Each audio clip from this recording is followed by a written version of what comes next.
তারপরে তারা কি বললেন? বললেন যে বাংলাদেশ দুই ভাগে বিভক্ত, স্বাধীনতার পক্ষে একদল, বিপক্ষে আরেক দল। এখানে জাতিকে আরেকবার ভাগ করা হলো। স্বাধীনতা যুদ্ধে যার যে ভূমিকা ছিল মানুষ এটার সাক্ষী।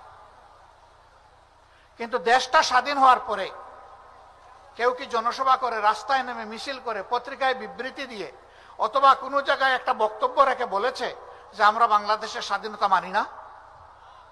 এমন কোনো দলের নাম আপনারা জানেন? এমন কোনো দল নাই। সবাই প্রিয় দেশের স্বাধীনতাকে মেনে নিয়েছে, স্বেচ্ছায় গ্রহণ করেছে, সানন্দে গ্রহণ করেছে এবং সকলেই বাংলাদেশের স্বাধীনতার উন্নয়নের গর্বিত অংশীদার হতে চায়। কিন্তু যখন আপনি দুই ভাগে ভাগ করে, টুকরা টুকরা করে সমাজে হিংসার চাষ করবেন, প্রতিহিংসার সংস্কৃতি যখন আপনি গড়ে তুলবেন, তখন তো এই জাতি আর ঐক্যবদ্ধ হতে পারবে না। এবং একটা বিভক্ত জাতি কখনো বিশ্বে মর্যাদার সাথে মাথা তুলে দাঁড়াতে পারে না।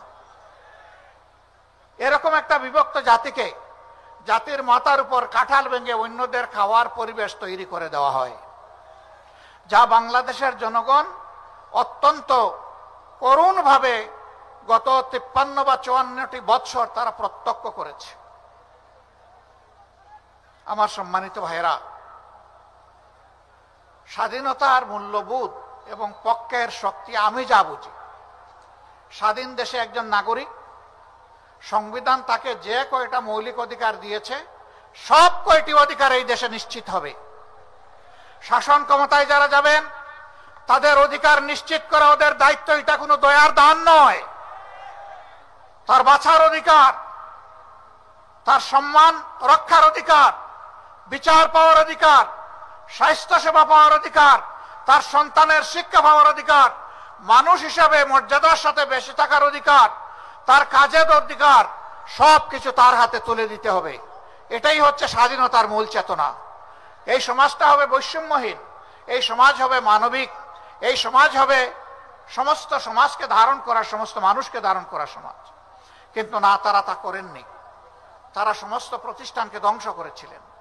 যতগুলা সাংবিধানিক প্রতিষ্ঠান ছিল সব তারা ক্ষতিগ্রস্ত করেছে। 3টা মৌলিক সাংবিধানিক প্রতিষ্ঠান, একটি হচ্ছে আইন প্রণয়নকারী প্রতিষ্ঠান, যেটাকে আমরা পার্লামেন্ট বলি। দ্বিতীয়টা হচ্ছে নির্বাহী, এটাতে পুলিশ আছে, সিভিল ব্যুরোক্রেসি আছে, ফরেন ব্যুরোক্রেসি আছে, এই মিলিয়ে আমাদের নির্বাহী। তৃতীয়টা হচ্ছে বিচার ব্যবস্থা, তার সবগুলাকে আওয়ামী লীগ ধ্বংস করেছে, একটাকেও তার জায়গায় থাকতে দেয়নি, টুকরা টুকরা করে বিধ্বস্ত করে। এমনকি সুপ্রিম কোর্টের বিচারক এজলাসে দাঁড়িয়ে তিনি বলতে পারেন যে আমি হচ্ছে শপথবদ্ধ রাজনীতিবিদ। লজ্জা! একজন বিচারক যখন শপথ নেন বিচারক হিসাবে, তখন তিনি বলেন যে আমি কারো প্রতি কোনো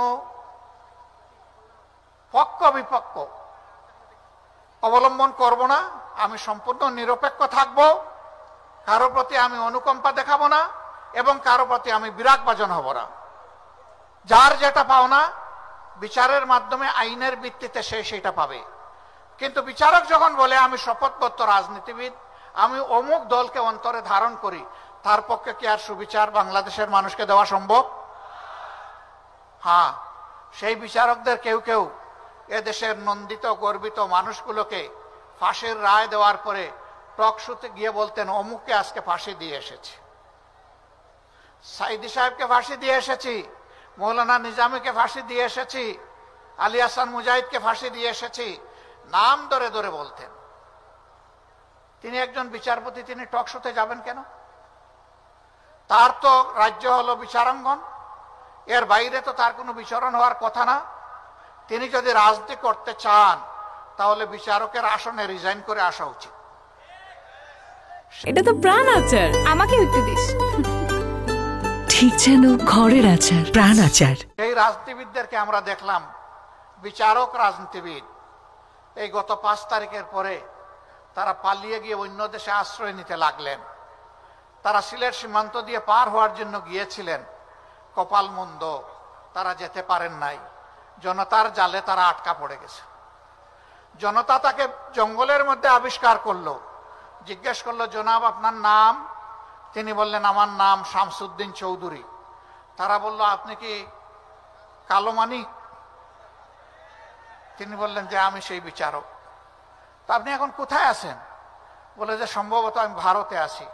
বলে, না গো শোনা, আপনি বাংলাদেশের জালে ধরা পড়ে গেছেন।